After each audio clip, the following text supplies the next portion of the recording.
Okay, let's dive right into this explainer and demystify the actionable, everyday steps of Buddhist philosophy known as the way of practice.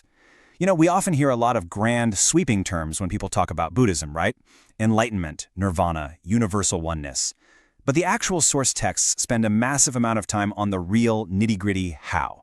Like, how do we actually live this out on a Tuesday? How do we train our minds? So today we're going straight to the original teachings from the teaching of Buddha to map out this exact process. To keep us from getting lost in the weeds, we've got a super tight roadmap today. We're tracking the journey, starting from the root of human suffering, moving through the middle way, exploring the Noble Eightfold Path, diving into the way of purification, and finally wrapping up with practical attainment. All right, Section 1, the root of the problem. Our journey literally has to start by identifying the core issue, which is the human condition of suffering and the trap of worldly passions. Because let's be real, before we can reach any sort of higher state of being, we have to recognize that our default state is usually one of profound entanglement. We are just so caught up in our own desires. Now, have you ever felt your mind running in a million different directions at the exact same time? The texts actually present this fantastic metaphor to explain that exact feeling. They ask, what binds a snake, a crocodile, a bird, a dog, a fox, and a monkey? Imagine catching all 6 of these completely different creatures, tying them all together with a really strong rope and just letting them go. The snake is going to try to slither into the grass, the crocodile pulls toward the water, the bird's trying to fly up into the air, the dog wants to run to a village, the fox is looking for a solitary ledge, and the monkey is desperately trying to scramble up a tree. Chaos, right? Well, this brilliantly illustrates how our senses actually operate. According to the text, these 6 creatures represent our eyes, ears, nose, tongue, touch, and mind. When they're uncontrolled, they basically act like those wild animals tied together. Whichever animal happens to be the strongest at any given moment just drags the rest of them along. Our senses are constantly pulling us toward comforts and desires, dragging us into traps just like a deer caught in the snare. I mean, if you've ever tried to sit down and meditate and suddenly you remember some super embarrassing thing you did 10 years ago, that's the monkey pulling the rope. The mind is just constantly agitated by this intense tug-of-war. Moving on to part 2, walking the middle way. So, if this wild, untamed mind is the problem, how in the world do we tame it without completely losing ourselves in the process? The texts lay out the solution as the middle way, which is basically the ultimate corrective measure for our incredibly scattered, desire-driven lives. The absolute crucial point here is finding balance between 2 extremes. On one side, we have self-indulgence. That's just letting the wild animals run the show and yielding completely to physical desires. But on the exact opposite side, we have ascetic self-torture, which is punishing the body and mind unreasonably to try and kill off those desires. The texts use this amazing analogy of a log floating down a river. If the log doesn't get stuck on the riverbank of total indulgence, or the opposite bank of self-torture, and, assuming it doesn't sink, it will eventually reach the sea of enlightenment. The middle way simply means floating perfectly down the dead center of that river.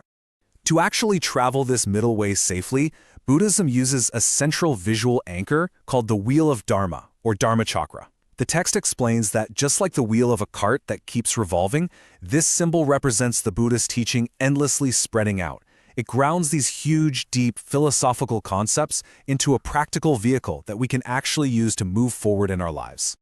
Which brings us nicely to Section 3, the blueprint itself.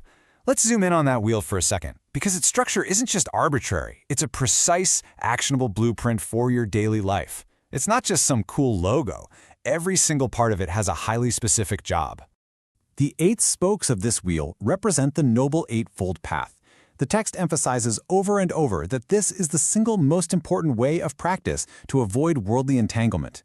And just look at how comprehensive these spokes are. We've got right view, which is deeply understanding cause and effect, right thought, resolving not to be greedy or angry, right speech, which means no lying or abusive words, right behavior, just not harming others, right livelihood, making an honest living, right effort, diligently moving in the proper direction, right mindfulness, maintaining a pure mind, and finally, right concentration, keeping the mind totally tranquil. I mean, it covers the whole shebang, from how you think to what you say to how you literally earn your paycheck.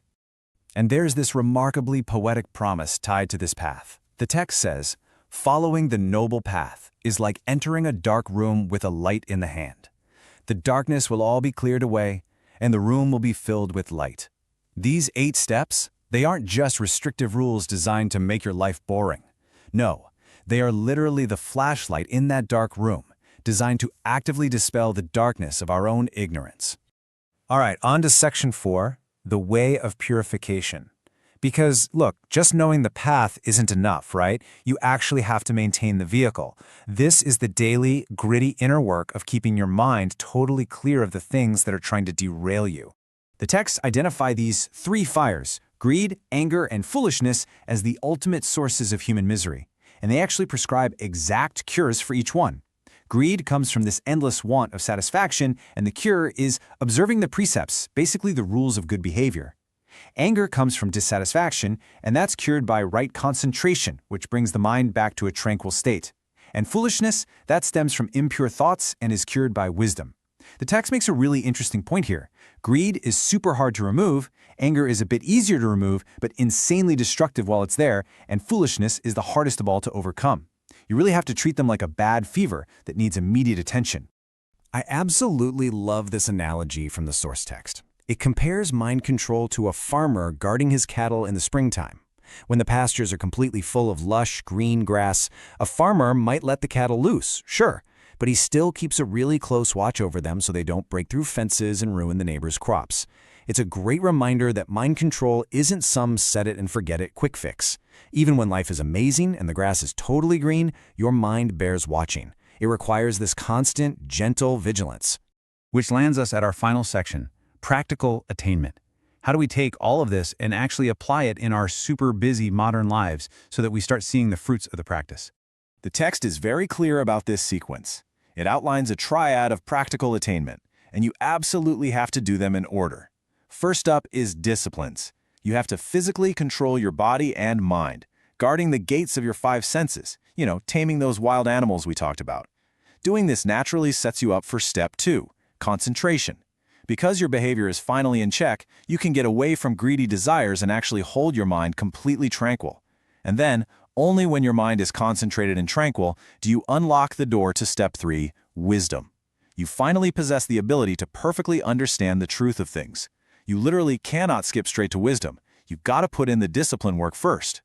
When these practices are firing on all cylinders and fully balanced, the texts say you achieve the 4 unlimited states of mind. It's basically a perfectly proportioned attitude toward the whole world. We've got compassion, which actively removes greed, tenderness, which neutralizes anger, gladness, which wipes out suffering by actually finding real joy when others are content, and equanimity, which is this balanced, equal feeling toward everyone that completely removes our bad habit of discriminating between enemies and friends. This, right here, is the ultimate mindset of someone who has truly mastered the way of practice. There's this beautiful piece of ancient wisdom that perfectly hits the nail on the head regarding why we do all this immense inner work. We don't practice the middle way or guard our minds just to follow a bunch of arbitrary rules. We do it because true mastery is never about controlling the world around us. Trying to do that is impossible and only leads to more suffering anyway. True mastery is about mastering yourself. The noblest victor is simply the one who can conquer their own wild mind.